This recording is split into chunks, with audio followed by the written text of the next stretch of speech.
I think under goal 5, this might be an appropriate place to speak more specifically to the trends that we're seeing in office parks, in industrial spaces, in addition to the commercial areas. I normally think of retail and whatever, but I think that there's some significant changes in the 23 years since the last comprehensive review was done.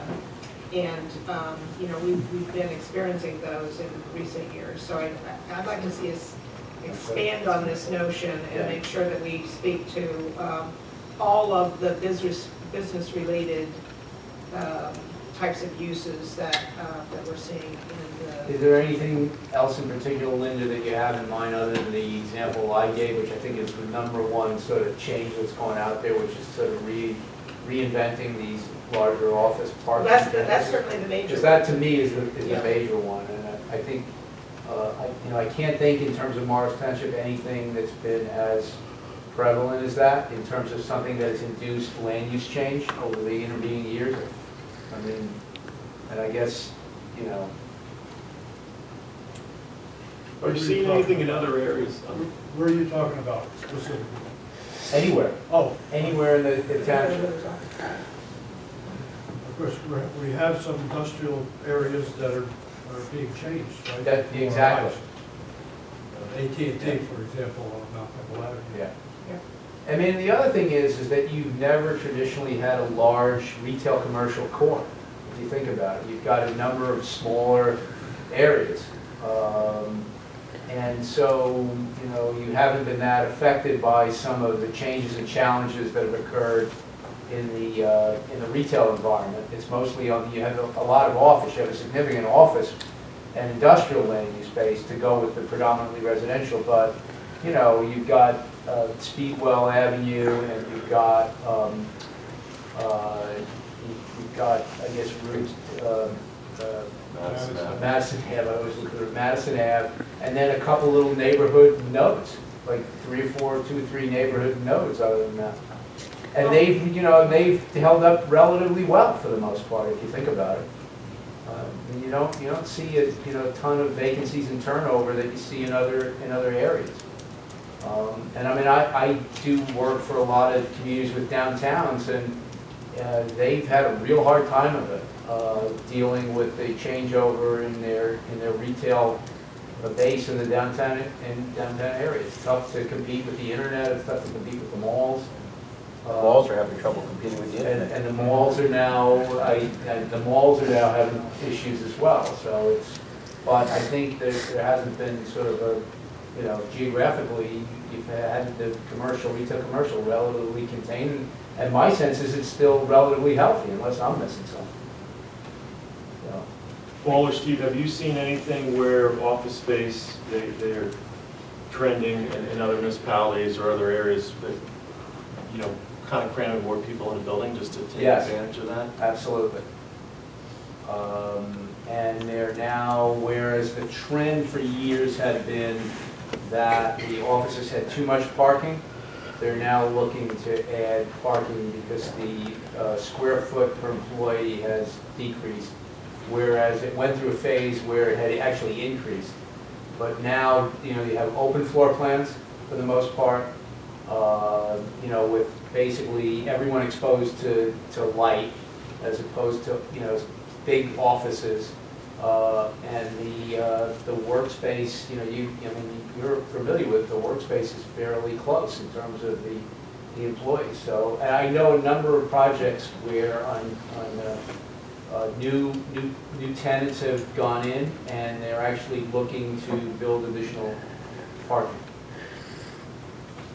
But the key is, in this difficult office market, you got to get the tenant first, and there's so much competition out there among the office parks. There's so much competition to get the few corporate tenants that, you know, are either expanding or relocating within the region.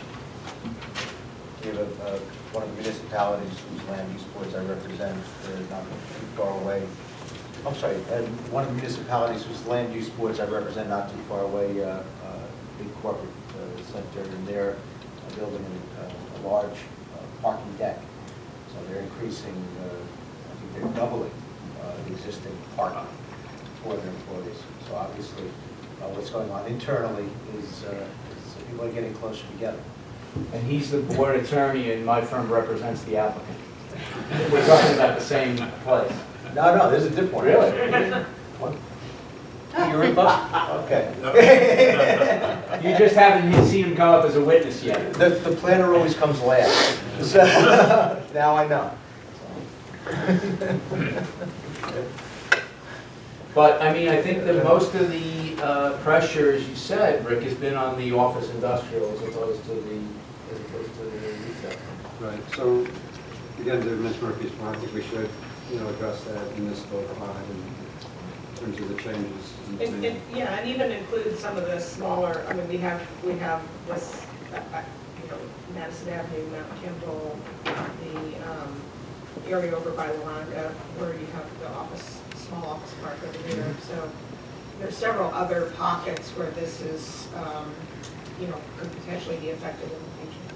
Yep. And I would fully anticipate that based upon what I'm seeing up there.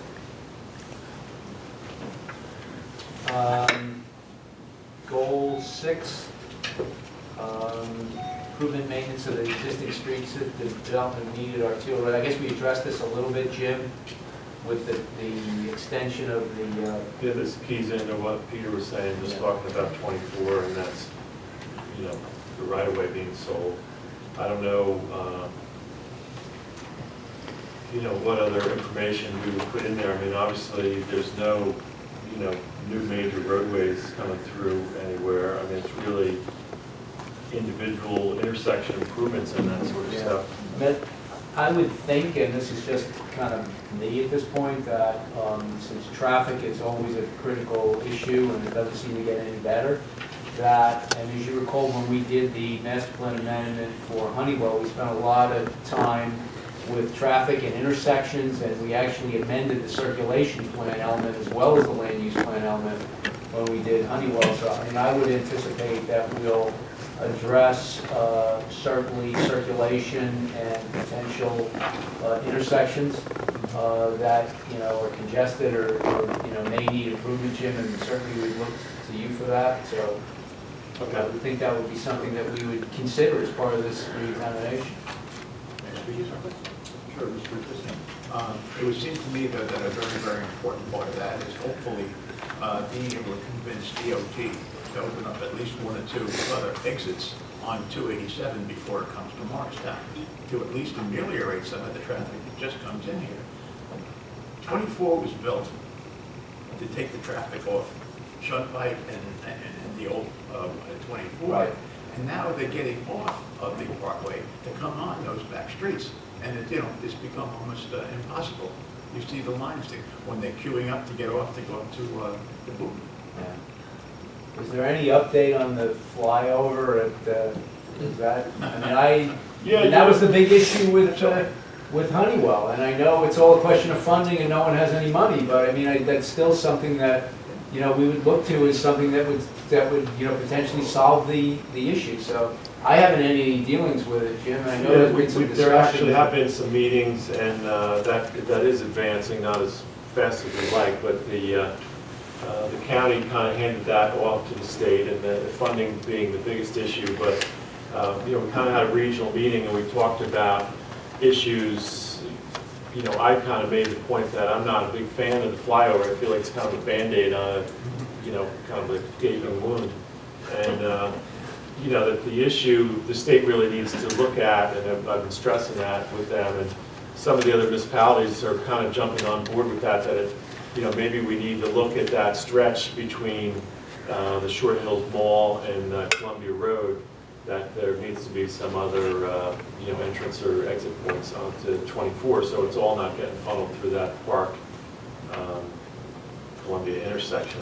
And I think other municipalities, you go back years ago, it was either Madison or Chatham may have sued to kind of block any entrances there, but they seem to be realizing that something kind of needs to be done, and they may be a little more open to something happening over there. So it is advancing. We did receive a request from the state's consultant for any utility information that we have, you know, in that area. And then at that point, we're asking them to explore other options, not just the flyover. So it's moving, it's just slow. That was my question, actually. Yes. Is there another question or no?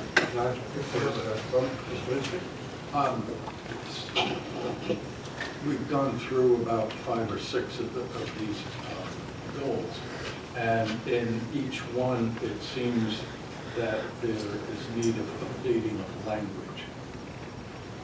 For example, the CCRC thing back earlier.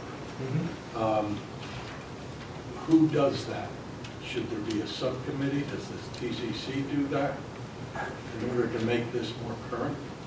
Well, I think what's going to, the way we see it is that, you know, the TCC will get feedback from the board as we go through the required elements of the reexamination. We're taking notes, we will discuss it at TCC, and ultimately, you know, when we get sort of a consensus from the board, we will then, you know, certainly prepare the draft document. I assume, Jim, I would take the lead with that, although I'm happy for if you wanted to do it, but I'm assuming I would do it as the board's plan. I'm even happier to do it. Well, I mean, when we did go through this, we talked about kind of taking different sections and, you know, some of them that were more in my bailiwick, I was going to do some of the draft language on it. Some of it's going to be Paul.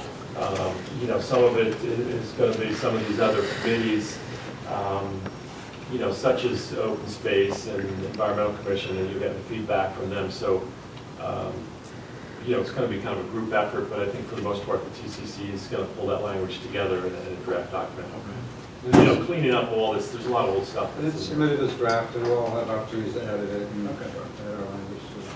So we'll go through several iterations and have a chance to put our own 2 cents in the document too. We Correct. anticipate that, yeah. Could I ask you one question? At the meetings you were at, what was the last thought process as to what the flyover would cost?